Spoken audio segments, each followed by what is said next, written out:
Blog Talk Radio.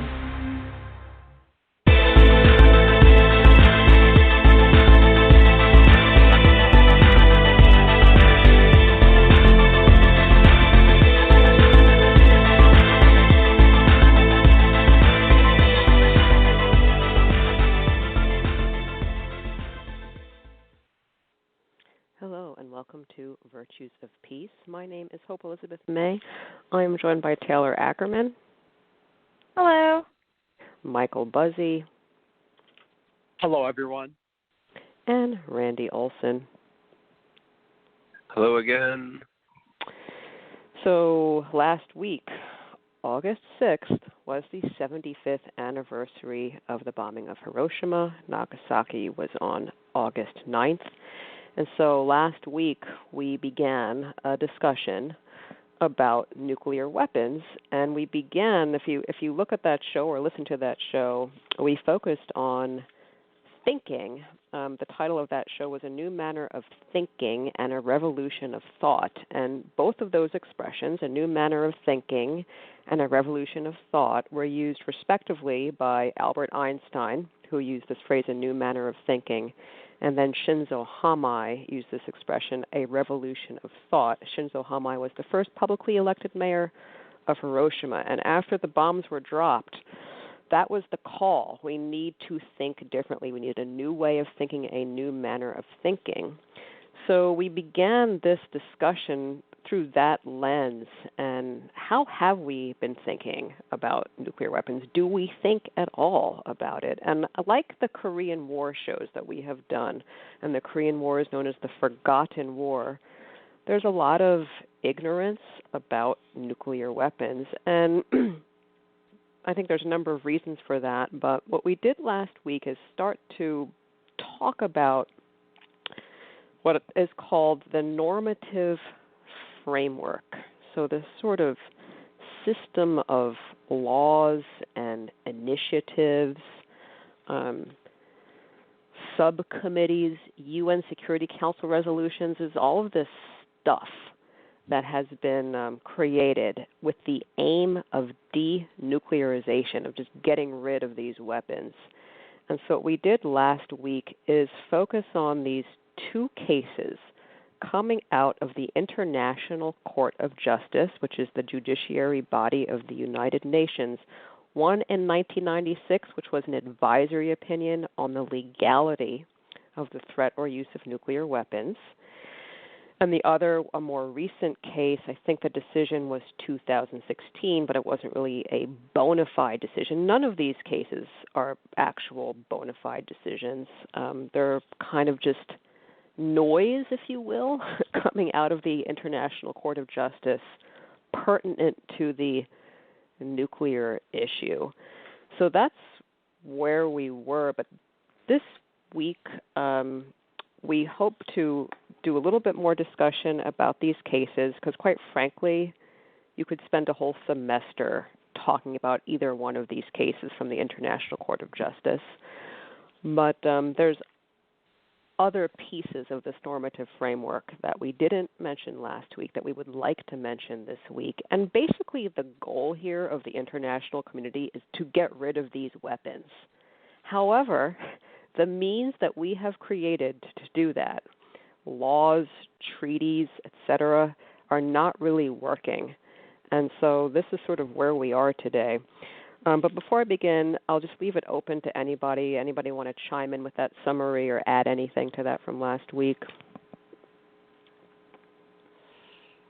I'll add a brief Please. comment just to try to round out this definition of Awesome. a normative framework.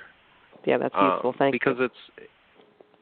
it's a really big concept, right? It's like one of these enormous, it's like it's only two words, but it's referring to this umbrella under which many, many categories exist because it's a higher order label through which we can try to fit an enormous amount of ideas.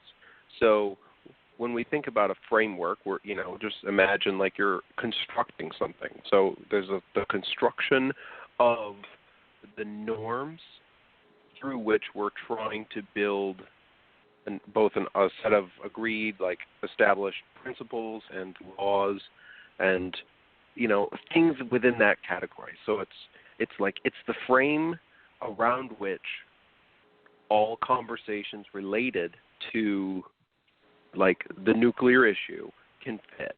It's the frame that all of those fit within, the big umbrella. Mm-hmm. So maybe that's useful. Yeah, that is very useful. So normative framework is very broad. It refers to laws and also, normative principles, moral principles. So in international law, there's language that's used, the verb ripening, like a norm ripens into law.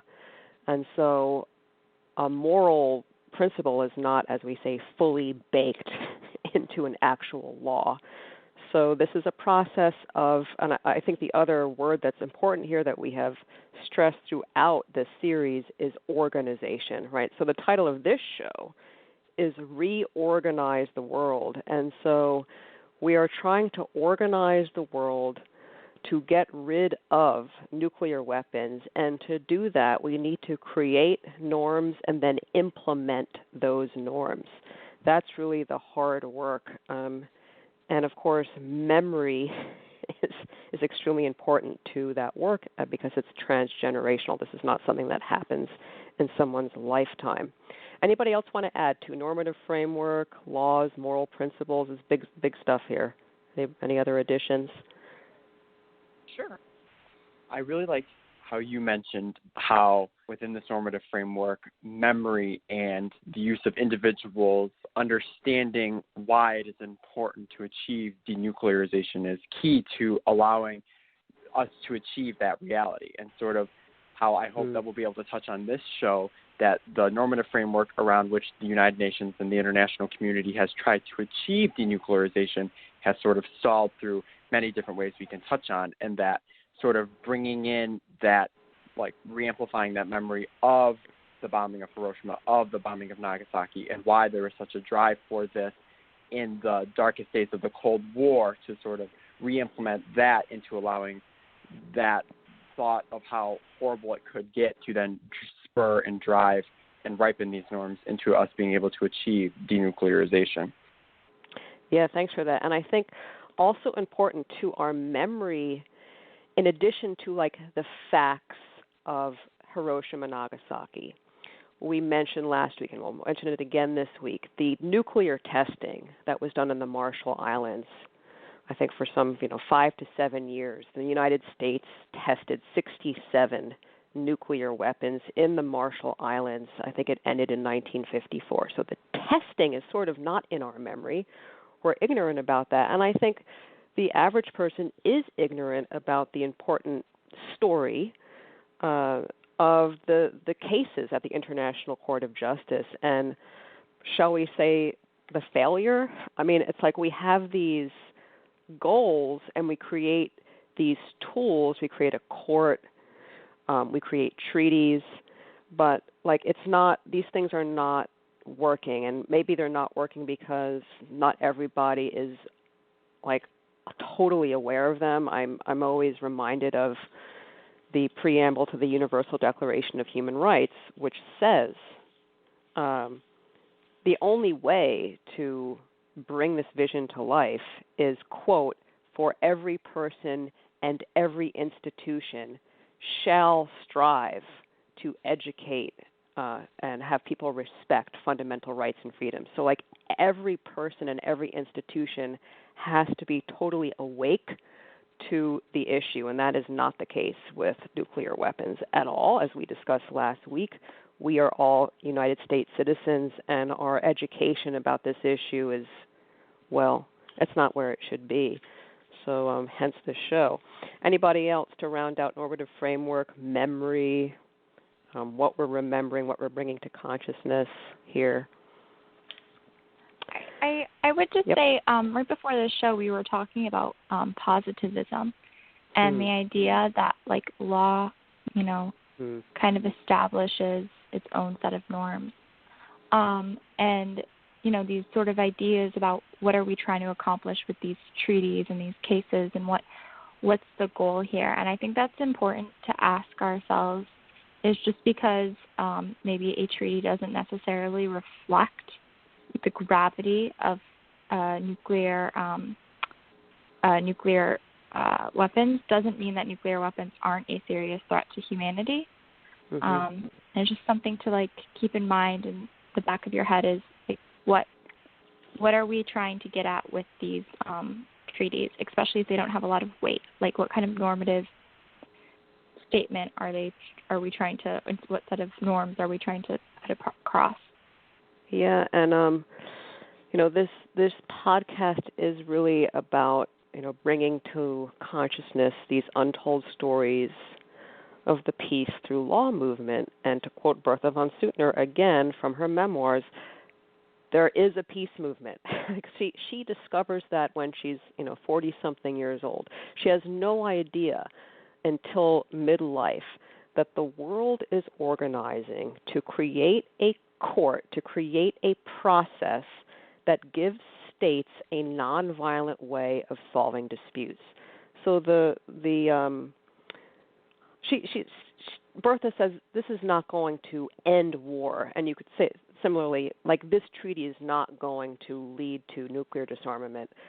We need more, and so World War II added to the normative framework, the whole discourse about international human rights. So the first step was, we need a process whereby states solve their disputes nonviolently. There was also a blip in there where we need to criminalize war. That's a show for another day. We need to respect international human rights. We need to denuclearize. And that, as we will hopefully get to today, and we kind of mentioned it last week, denuclearization, the actual process of that requires very complex procedures of verification, and you need a whole new system to do this. And so we mentioned the IAEA last time. So it's a process, and when we look more closely at some of these treaties which aim to denuclearize, there are some, I would say, holes in them. But anyway, so yeah, this is a process of building, and the intent is peace. And the introduction of these weapons really changed the paradigm. It really changed how we were organizing. And so now we're back at looking at this particular weapon and getting rid of it. So let's... so one more thing. Yeah, go ahead. Just real quick. Please. I wanted to point out that while we're dealing with the nuclear issue now, this idea of a normative framework, what we're in the process of doing as an entire species is making decisions collectively about what we're going to do for the foreseeable future too, because as the development of new kinds of technology creates weapons out of the technological developments that are happening in many different disciplines, we're going to have to encounter how to handle the fact that we've created something that's more powerful than the planet can withstand, right? So nuclear weapons are operating from fission technology. But what happens when we've really harnessed and mastered fusion technology? Of course, that's going to get weaponized, and then we're going to have to follow the same set of procedures in order to de-weaponize that technology and utilize it safely. And the same is going to occur over and over and over again. Mm-hmm. And so what we're in the process of doing is really blazing a trail. We're pulling in through fresh snow, fresh powder here. And we don't really know exactly how to do it, right? So, so there's this pioneering situation going on within the international legal community around this issue that we're starting to unpack now. Cool. Anybody else? All right. So I wanted to also add, because we didn't mention it last week, and it's something that, I learn a lot doing these shows. It's why I do these shows. But we began last week with this 1955 manifesto, the Einstein-Russell manifesto. So that would be Bertrand Russell, the analytic philosopher, and Albert Einstein. And that's 1955. But before that, there's a speech that President Eisenhower gives to the United Nations called the Atoms for Peace speech. And I want to mention this because, one, I had never heard of this speech. Has anybody heard of this speech, the Atoms for Peace speech, 1953? Anybody? I take that as a no. Through you. No. Yeah, so I didn't learn about it. I learned about it through preparing for this show.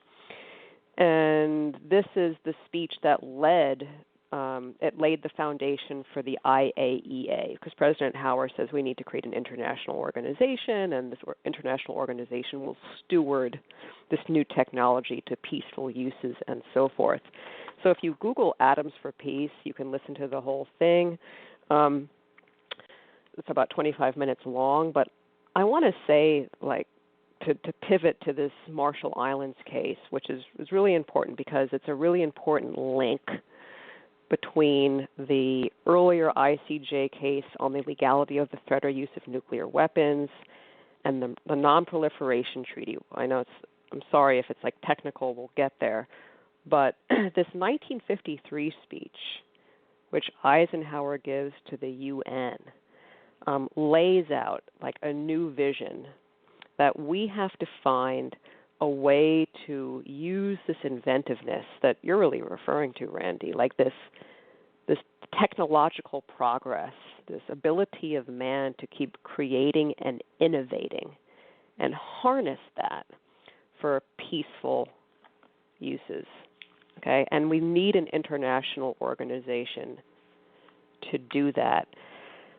That sounds great, but I just want to, when I saw the date of this, which is 1953, at the same time, the United States is doing that nuclear testing in the Marshall Islands, which is not exactly using atoms for peace by any means. So on the very, scanty research I've done on this speech, in the beginning, it was hailed as a kind of, the U.S. is going to herald this use of science for peace, but the more recent commentary is this is propaganda, and this is a strategy used by the United States during the Cold War, and we are doing this nuclear testing at the same time in the Marshall Islands. So to pivot to the Marshall Islands, to remind you, we talked about this last week, the Marshall Islands was the victim of numerous nuclear tests by the United States from, I think, 1945 to 1954, something like this, that time frame. And it destroyed the environment. It made some of the islands uninhabitable. It led to birth defects and other deformities. And so in 2014, the Marshall Islands brings a case to the International Court of Justice, not claiming, it's not seeking compensation. And by the way, the United States has set aside compensation for the Marshall Islands. I think it's called the Marshall Islands Nuclear Claims Tribunal. So the United States has given, I don't know how many millions or billions of dollars to Marshall Islanders and to remedy the damage that we have done.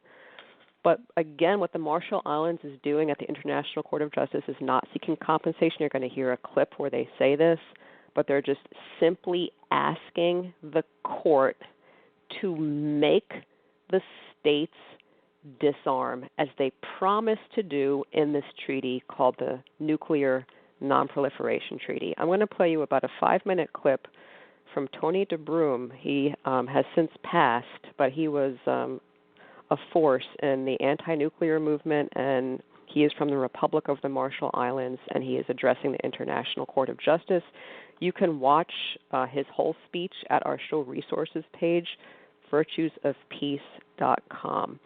And so here is the clip. For the final part, I will address briefly the Marshall Islands' acceptance of this court's compulsory jurisdiction. As a preliminary matter, I wish to confirm that the Marshall Islands seeks no monetary compensation in this case. I turn now to the very real claims at issue in this dispute and the strategic bargain of the NPT. Mr. President, members of the court, the allegation that this case is, quote, an artificial case, end quote, is baseless. I listened to the UK Council make that allegation 5 times in a single paragraph on Wednesday. In response, I will address the very genuine nature of my country's claims, including the motivation of my country. Official confirmation of the seriousness of the Marshall Islands position exists as far back as 1995, when it officially wrote to this very court in the legality of threat or use of nuclear weapons case. That 1995 statement from the RMI is at tab 1 of your judges' folders. On page 2 of that statement, my country begins an explanation of the dire health consequences suffered by the Marshalls following nuclear contamination, including extreme birth defects and cancers. For example, I will quote Ms. Lijon Elgirang of Rongelap Atoll, page 4 of tab 1 in the judge's folder. Quote,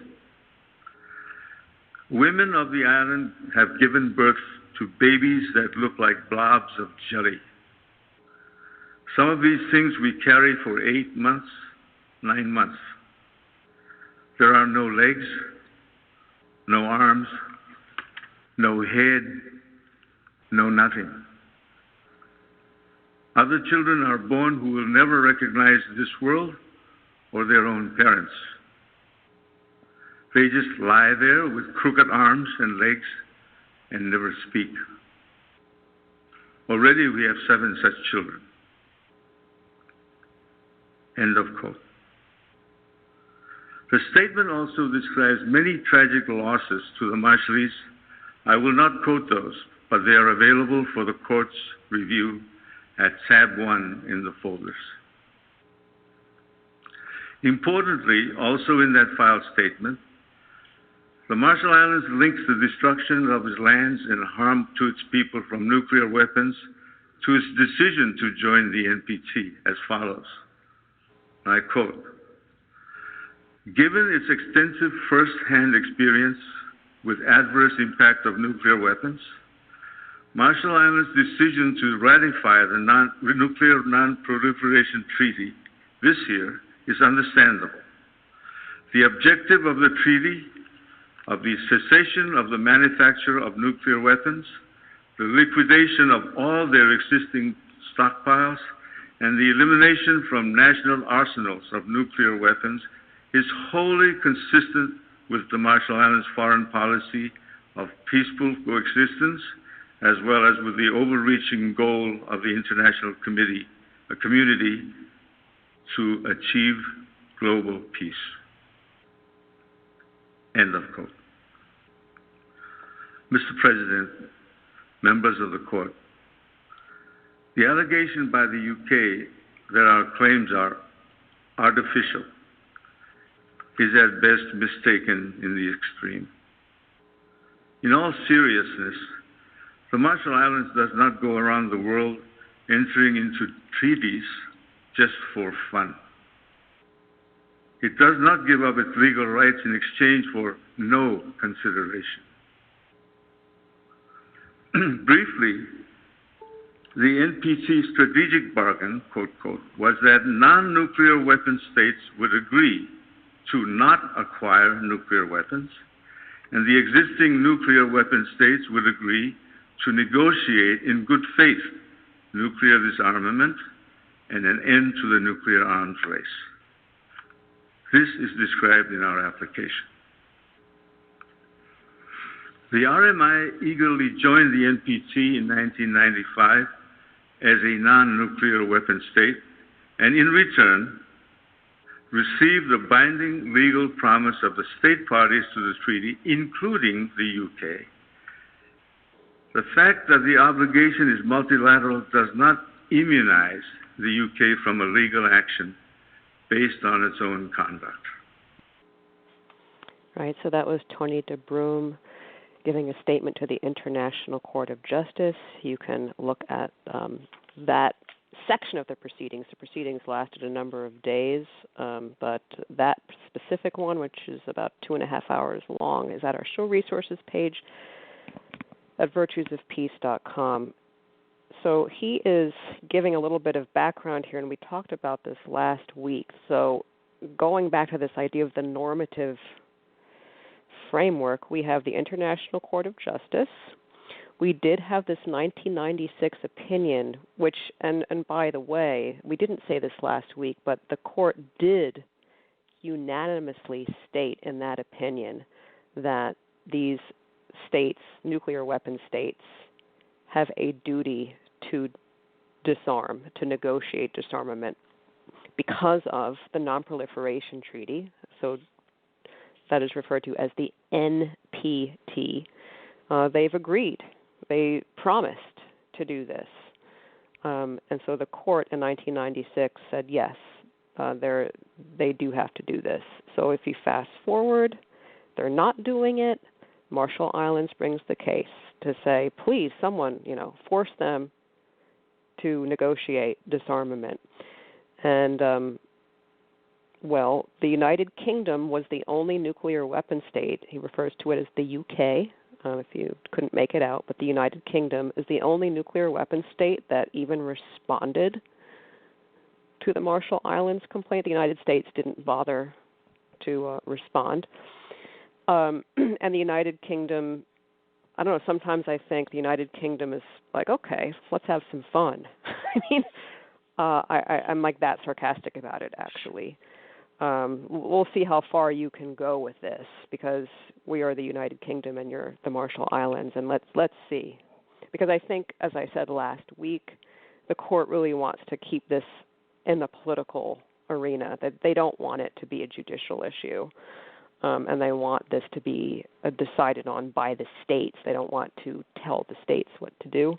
So as we said last week, the court basically agrees with the United Kingdom that there's no, bona fide disagreement here, that there's no actual complaint that the Marshall Islands is making.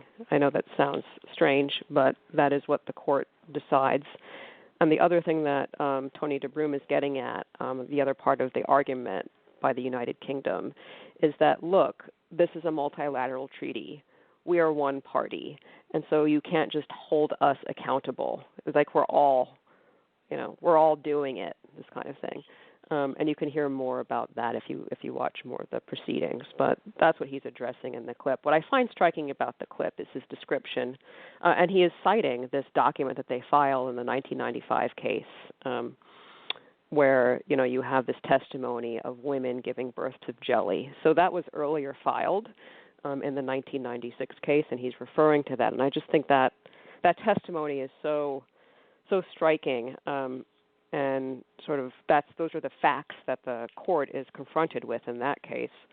But the result of that is that there is no, in terms of forcing states to negotiate disarmament, the court declined to do that in this case.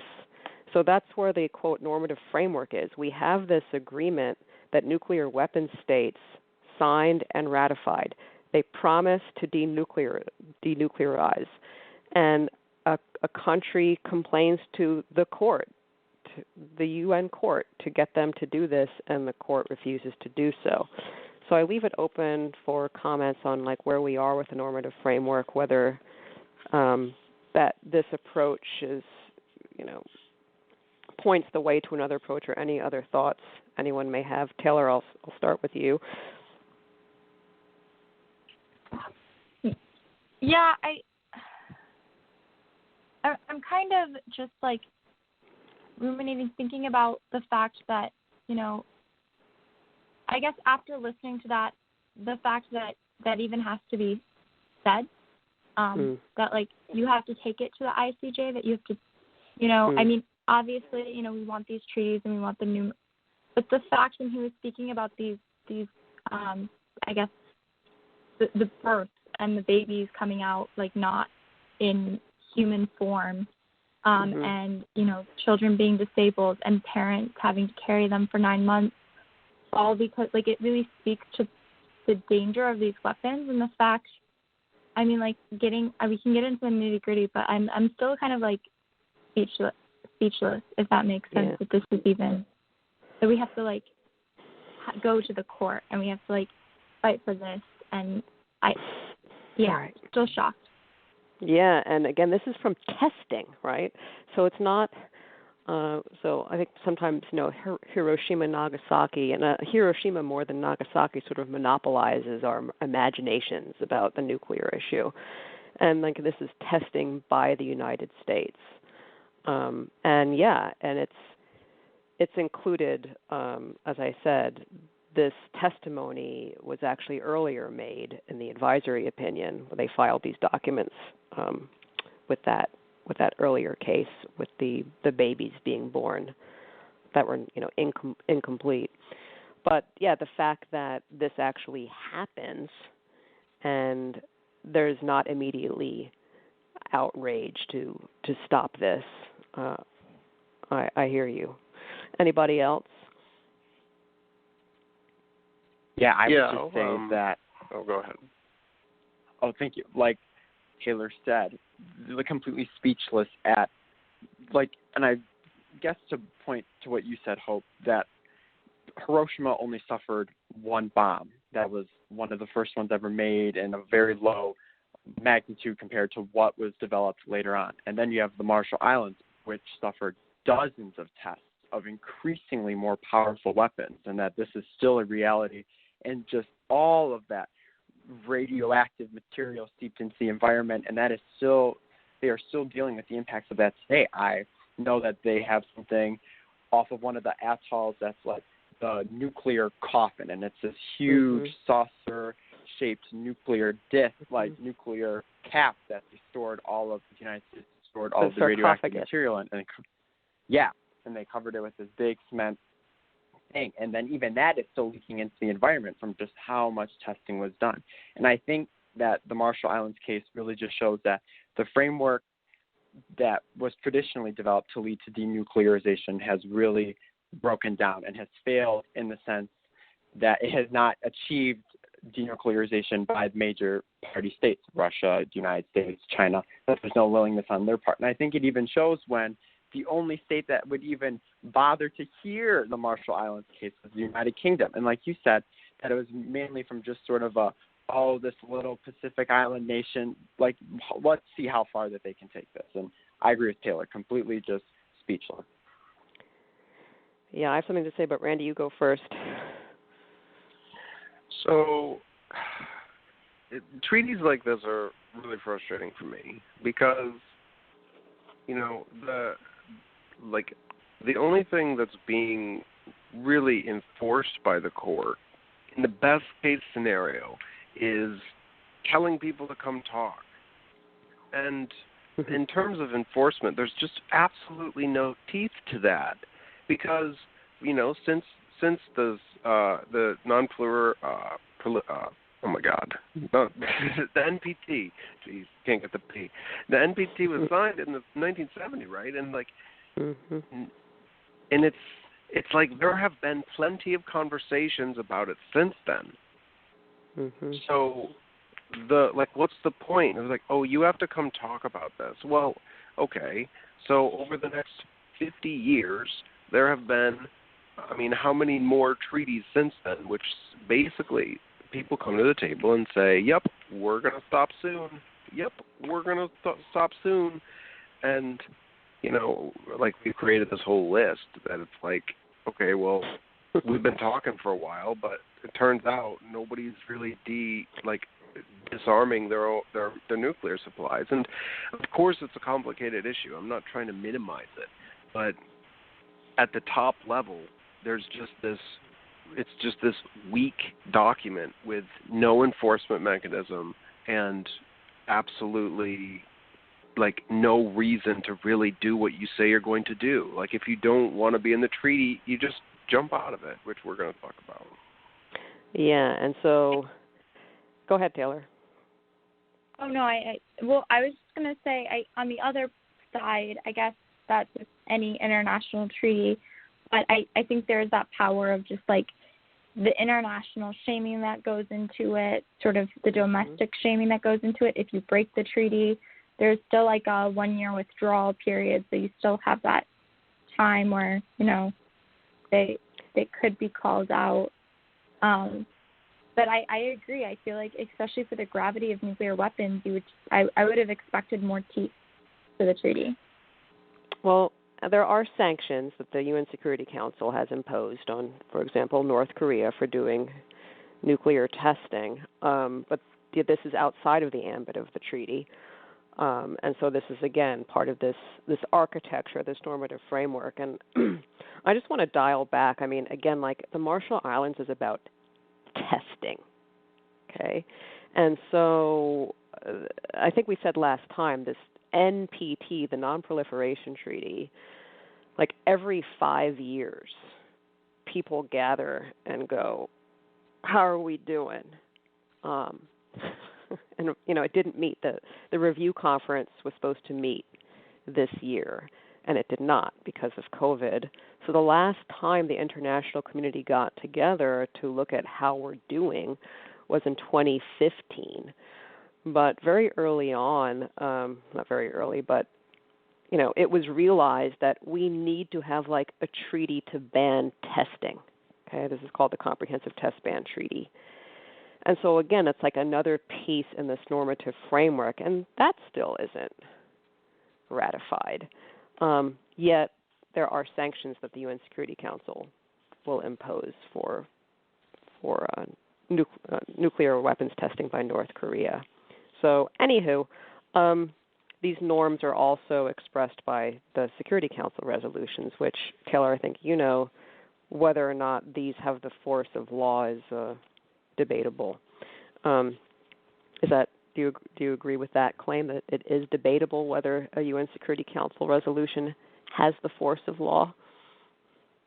I think they do have the force of law. I feel like UN Security Council resolutions are like one of the strongest sources of law, but maybe I'm Who wrong. knows? They have a lot more teeth than a GA resolution. So absolutely, yeah, absolutely.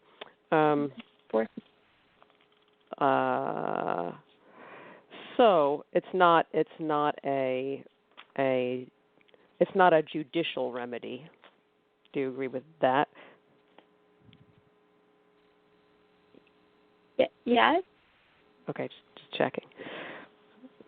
Okay, any final thoughts about the treaty? And it has no teeth, but there are these Security Council resolutions. Anybody have anything to add about that? I think it's interesting that you can sort of, at least from what I've been able to gather, reading over the treaty and, all these opinions and stuff, that the treaty, it's sort of a right dilemma, and that the treaty seems to presuppose that the right of a nation to have the ultimate sovereignty over itself is in conflict with the right of humanity to not be completely obliterated by nuclear weapons. So there's the Article 17.2 clause where the nations can, like North Korea, can leave if they feel that, to quote, the treaty has jeopardized the supreme interest of its country. And so then you have that conflict of, okay, the treaty, so you as a nation have the sovereignty to be able to, that's supreme, and you can conduct, even if that's within the nuclear realm, which will not just impact your country and the entire world as a whole, versus sort of the right of the entire world to not die in nuclear Armageddon. And I thought that was really interesting. Yeah, and I think it was Madeleine Albright. I don't know if any of you all were there in The Hague. Yeah, you were, when she spoke in 2015 or 2016. And she said something like the world is organizing, and this whole notion of sovereignty really has no place anymore. She said something like this, and actually Bertha von Suttner makes the same point, that this notion of state sovereignty is a mask for being able to do whatever you want. And so that's like a whole different discussion. We mentioned last time use cogents, so these norms that are binding on states, regardless of whether they consent to them. This is like one of the core issues in philosophy of law and philosophy of international law. But yes, this is definitely a tension there, and you can see this even in this more recent treaty, the 2017 treaty, the Prohibition of Nuclear Weapons. You can leave it, you know. So I don't think we've gotten rid of the state sovereignty thing yet. Not even in that treaty, the 2017 Prohibition on Nuclear Weapons, different than the NPT. It gets kind of confusing, maybe. Am I making sense? Yeah, I guess. Yeah, you are. Just checking. I wonder also, there's this idea of customary international law that I wonder if, like, one of the hopes with all of these, the proliferation of these treaties, is that maybe some of these principles will become customary international law. Obviously, there's, like, objectors and all that kind of stuff, but I guess that's one idea. Yeah, and just, I don't want to, like, we could spend many shows on this issue, but that's also, right, like, yes, whether or not something is customary international law is something that is a subject of debate, and there are critiques that say that's just like morality coming in with a label of customary international law, which is fine with me. The Martens Clause, which is mentioned in the treaty, and the Martens Clause, I think, was first promulgated at the 1899 Hague Peace Conference, either the 1899 or 1907. Anybody know that? Taylor, do you know that, where the Martens Clause was first expressed? It's one of the Hague Peace Conferences. I don't know. It's one of them, but no bells at the moment on that one. Okay, well, it's before World War I, and Fyodor Martens, who was the legal advisor for Tsar Nicholas, said something like, "The dictates of public conscience, like the public conscience, is a source of international law." That is a very, philosophical statement, and that is repeated in the Prohibition, the 2017 treaty. Anyway, we're getting too technical here. I feel like I'm losing myself. So we talked about the Comprehensive Test Ban Treaty, that like this process of organizing the world to get rid of these weapons. So you have to stop testing.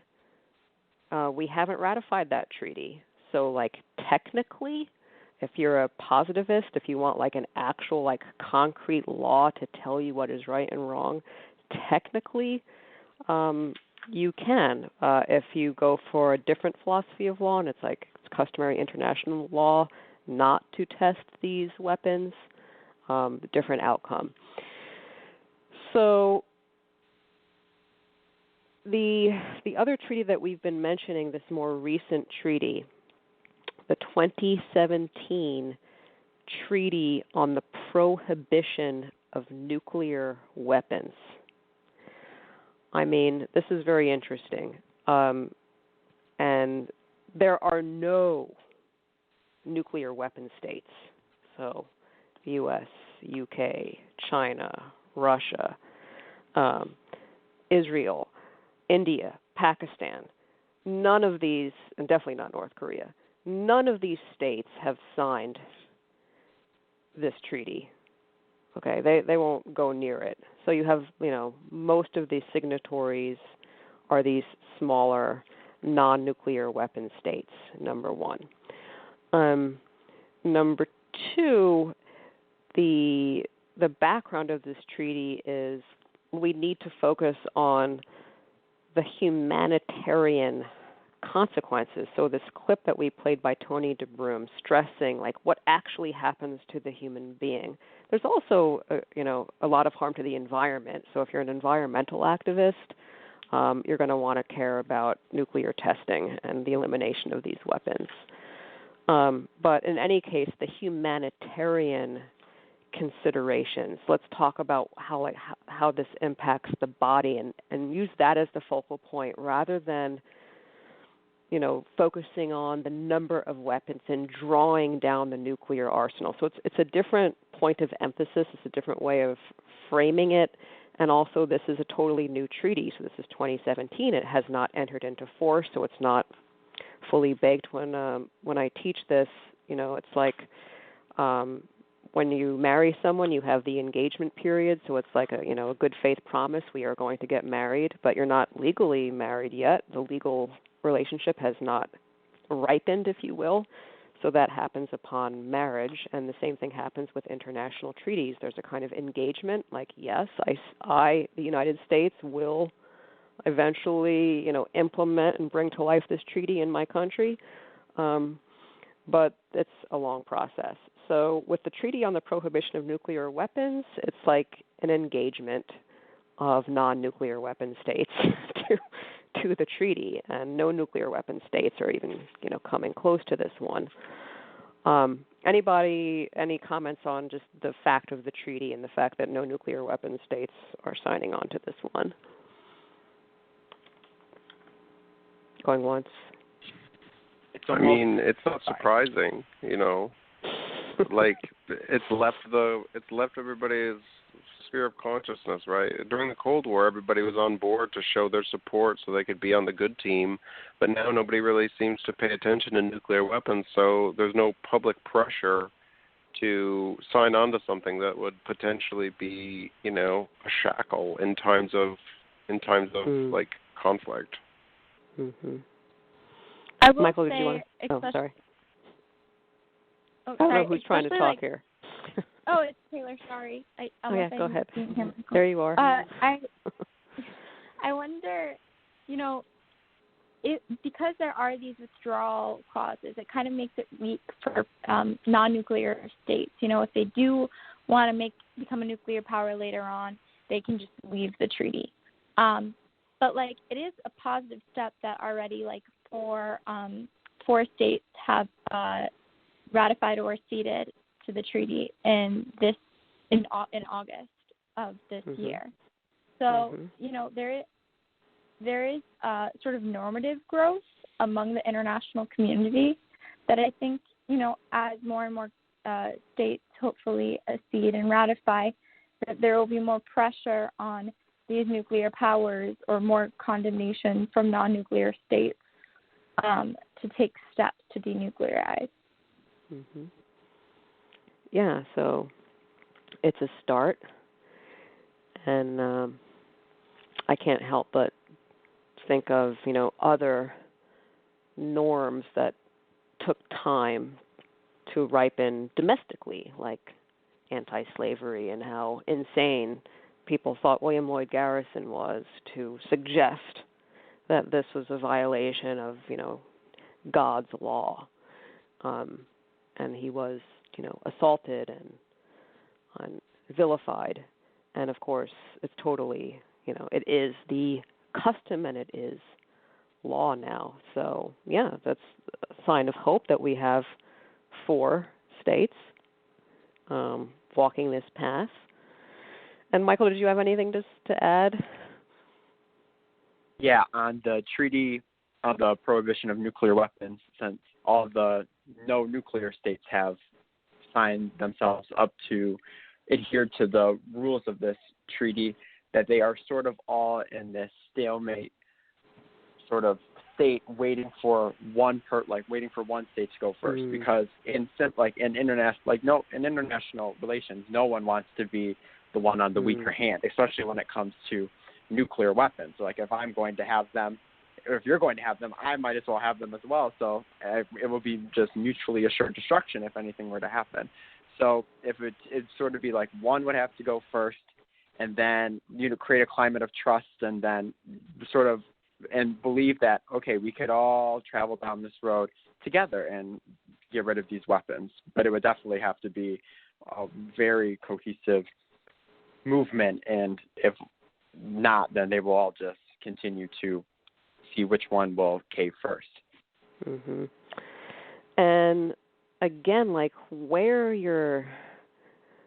the first one to go, and what that first state does. I mean, does that state agree to, like, we're just going to get rid of our nuclear weapons? That's one thing. Or you can do something a little bit less severe, like we are not going to produce plutonium. Like we're voluntarily not going to make the materials from which nuclear weapons are made. So there's different ways of getting at the trust building that you're talking about. And go ahead. Someone? Oh, no, I was just agreeing with you. Oh, okay.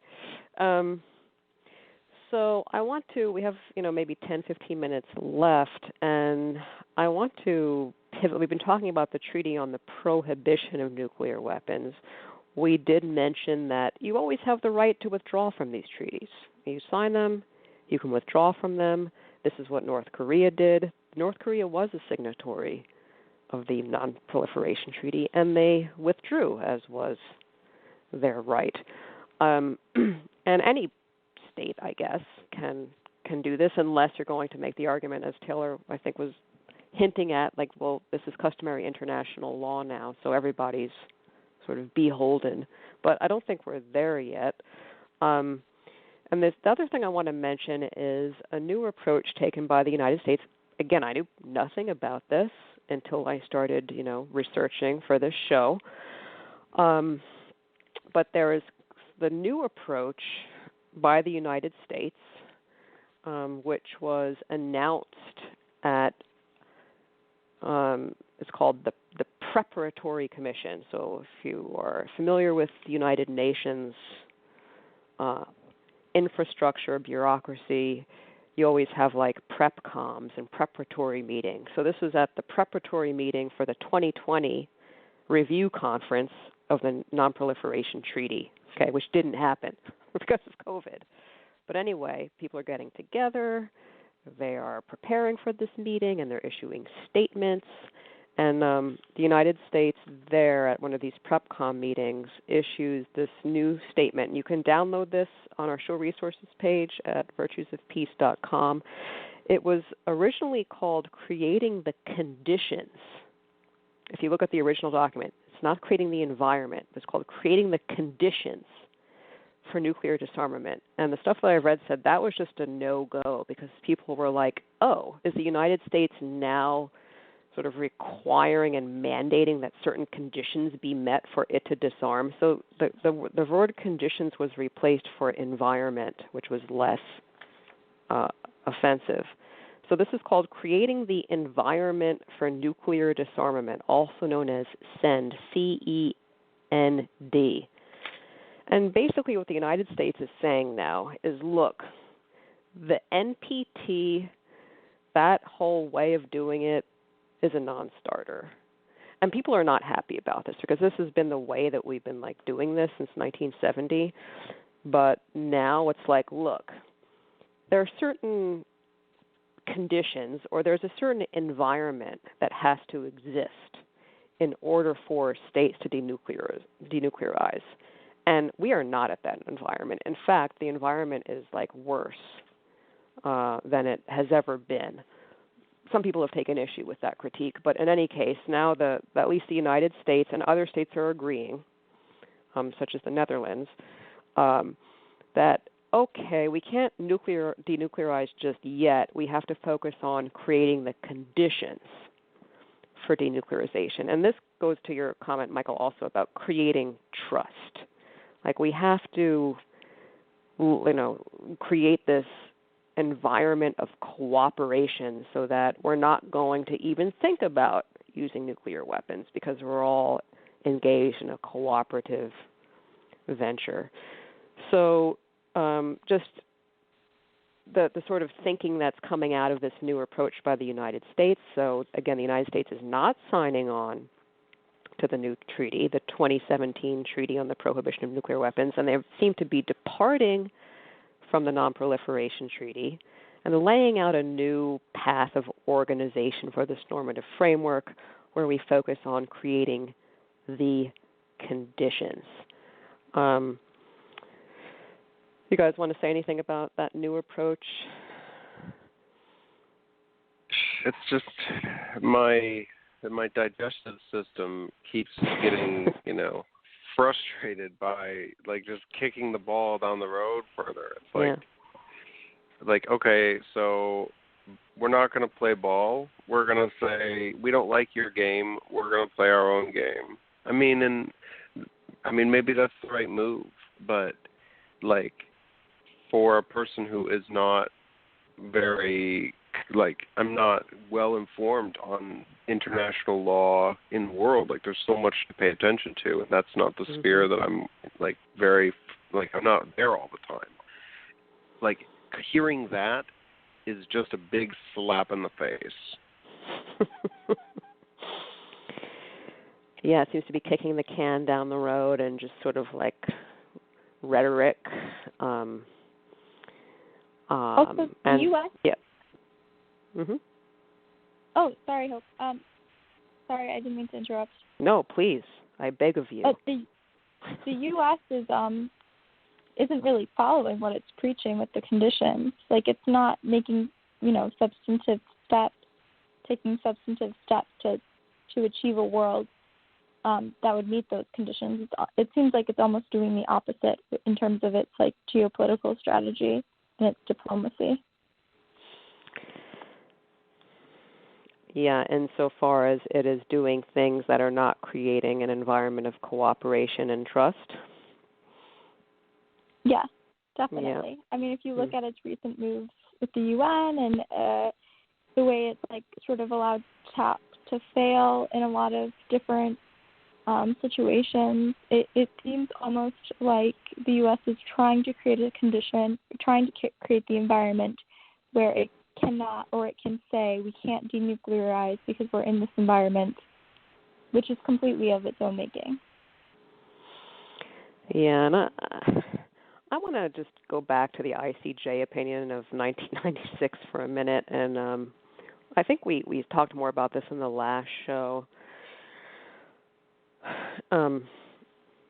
The part of that opinion that we were disenchanted by was where they say, look, these weapons are, for the most part, illegal, but if a state really has to use them, we can't say whether it's legal or illegal.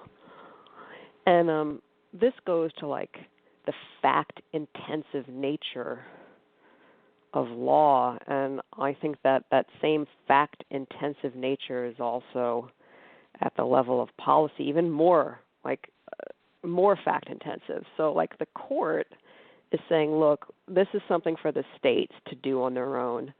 It's for them to work out because they're sensitive to certain facts on the ground that only they know. Okay, and maybe we just don't know, and I don't think we know. We don't know the whole story. And so there's a fact sensitivity here that I think is really important to keep in mind as we pass judgment on specific postures of states and so forth. So I'm reminded of that. We just don't know. There's a lot of things that are confidential, and we don't know what the actual security environment is. It could be really, really awful. And then the question is, well, even if it's so awful, then what? And that's where we are. So anybody else on this new approach or anything else that we've been saying?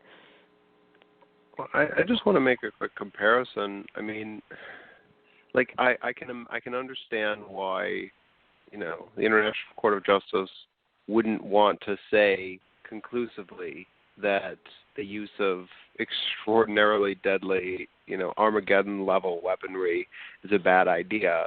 I understand why it wouldn't want to pass judgment on such a thing. But it bums me out because in 1899, the newly created international community felt fully prepared to pass judgment on a number of weaponized technologies of the day where it was we're not going to drop poison from or we're not going to use chemical weapons, we're not going to drop stuff from balloons, and there was just this outright, we're not going to do this, it's clearly wrong attitude. And now, 100 years later, 120 years later, we're in the situation where it's well, it might destroy the entire planet now, not just be really messed up, but we're not sure if it's okay. It's of course this is a whitewashed version of it, but I can't help but notice the distinction between what the international community was comfortable doing at the sort of onset to today. There's this decline of force, something like that. Well, even in the case of the declaration on the prohibition of dropping explosives from balloons,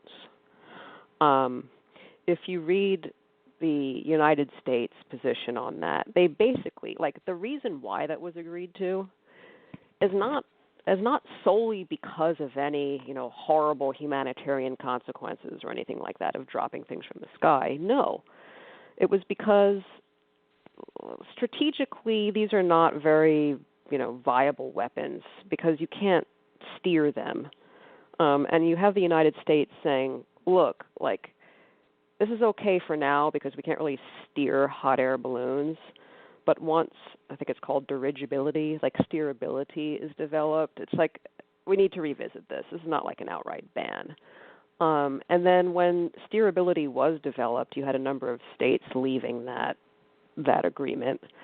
Because the argument, and this is same argument made for nuclear weapons, it's sometimes, you've got to do something really horrible to prevent something really horrible. And so, yes, it was really horrible that we dropped nuclear weapons on Hiroshima and Nagasaki, but if we didn't, the war would have continued on. And you want to, quote, nip it in the bud. I've heard that used. You want to nip the thing in the bud, and sometimes it takes something like that, something awful. So that's one of the arguments, that in the end, we have to deal with these horrible things, and we need effective strategies for, quote, ending them. The question is, do we really end them with those strategies? We can't solve that here. But anyway, I just want to say it's not. You can read idealism into some of these things. You could also read serious pragmatism into these decisions. Although the Martens Clause is pretty, idealistic. I will grant you that. There's some definitely points of idealism coming out of the early Hague peace conferences, and the United States wanted what they wanted when they went in was all conflict would be arbitrated. That was, from what I've read, maybe there's confidential documents that this is just a posture. I don't know. But at least the documents that I've read, that was their position, but other states, and in particular Germany, and please, someone do the reading and let me know if this is wrong. Just email me and we'll do a show on it. But Germany was the one who wanted to create an exception. War, for the most part, we'll arbitrate it unless we have an insult to national honor. So there was this exception made, and Bertha von Suttner, railed against that. She's just make it illegal all the time. No matter what weapons you use, it doesn't matter, the whole thing is wrong. But you always have these exceptions, you have these withdrawal clauses, and ways to wiggle out of it. And in the end, a utilitarian way of thinking, which is we're weighing harms. And I said this last time, this is, that way of thinking about values seems to be incompatible with a regime that professes to value human dignity, because that's a sort of inalienable value that, you can't be used for collateral damage. But we're not there yet. So we're starting to create that normative framework. And I'm talking too much, so I'm going to stop now and leave it open for anyone as we round out this conversation, because we've been going for an hour. So, Taylor, I'll start with you. We'll just go around. And if you have, nothing, you can just say you can just pass. But, Taylor, you have the floor. I would say that, when we look at these treaties, I think it's discouraging to see just how easily, a state can wriggle out of it. But it's also, like you said earlier, just a first step it just feels like that first step is taking much longer than it should take. And these things do take time, I mean, this is the 100th anniversary of the 19th Amendment when women get the right to vote. And the women who started that did not see that happen in their lifetime. And I know that Mrs. America was just on Hulu. Awesome. However, that show failed to mention that right after the 19th Amendment was ratified, it was like, we got to continue the work. That was like a step. That was not the end. That was a step. And on a certain line or thread, the ultimate step is ending war. And so Bertha von Suttner and Aletta Jacobs and so forth say, if we want to end war, this is why we have to have suffrage. So suffrage, like having political voice, is not an end in itself. It's a means to create a more humane world. And we're definitely not there yet. Before we got to that, it was the ERA, so that's what Mrs. America was about. It's like we haven't ratified that. So it takes a long time, and it doesn't happen in a lifetime. And I think that's extremely important to keep in mind, because today we want these like quick results, and these things take a very, very long time to build. And even once you build it, enforcing it is the next process. And I just want to read, this is from the document from the United States, the original document called the Creating the Conditions for Nuclear Disarmament. They say things like, quote, even a clear prohibition of nuclear weapons. So even if we have this treaty, even if we've ratified this treaty, here's the quote, even a clear prohibition of nuclear weapons coupled with a detailed plan for their elimination and robust verification provisions may not be enough unless the international community can face the challenge of compliance enforcement. I love that quote. It so beautifully expresses, like, we could have all this beautiful architecture on paper. We spend all this time writing, ratifying, developing these treaties, these steps, verification, banning certain materials. But unless there is compliance enforcement, it's all to naught.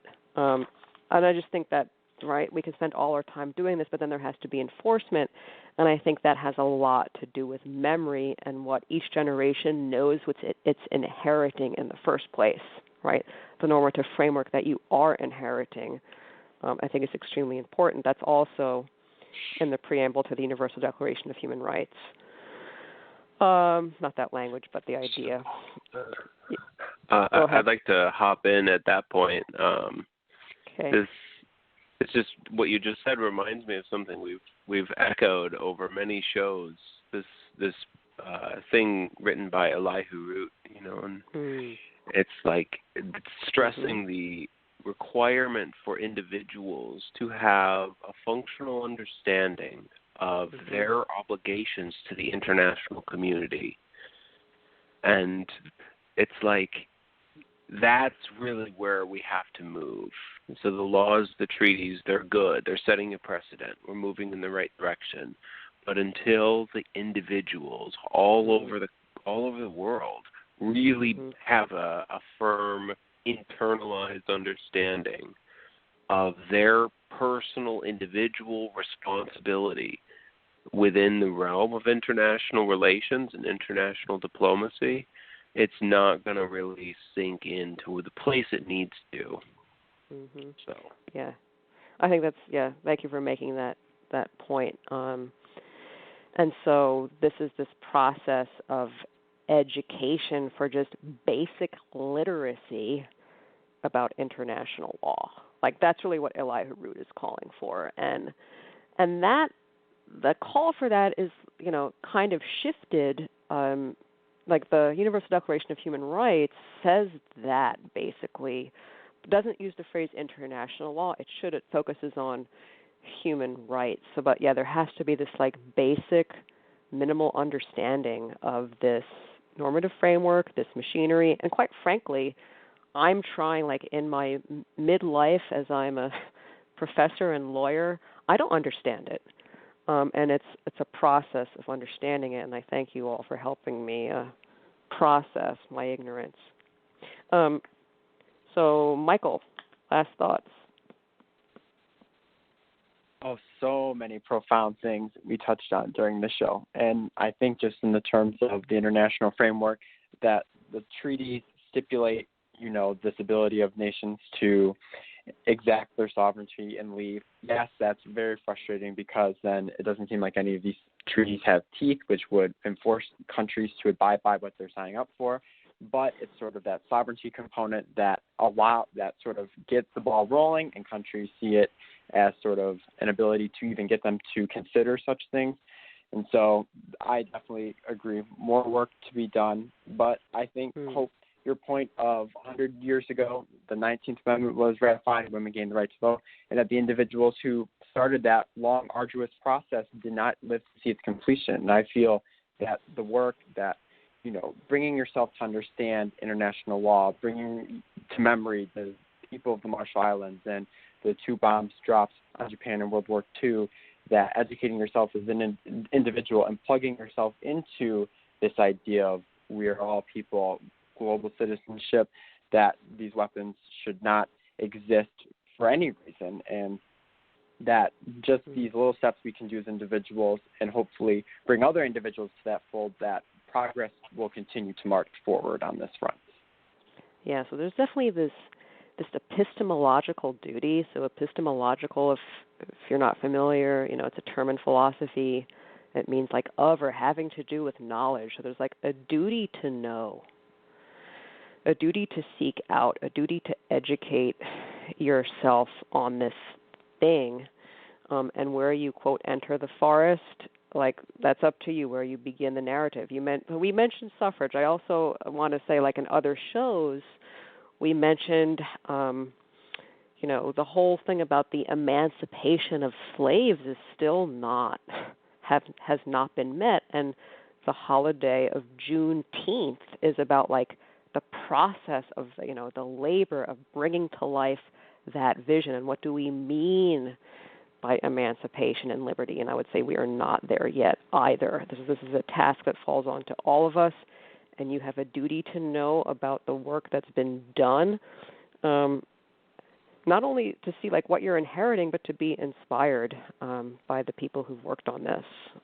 So with that, any last final thoughts before we round out today's discussion? That seems perfect. Okay, so we may be back next week, but I think we're probably going to take a week off and think about where we're going to pivot to next. There's plenty of show resources page at virtuesofpeace.com. You can enter the forest the nuclear issue through the whole call to organize the world for peace, which began in the late 1800s, which we try to focus on. And so you have been listening to Virtues of Peace, and we wish you all a happy and healthy day. I don't know when you're listening to this, but peace and goodbye.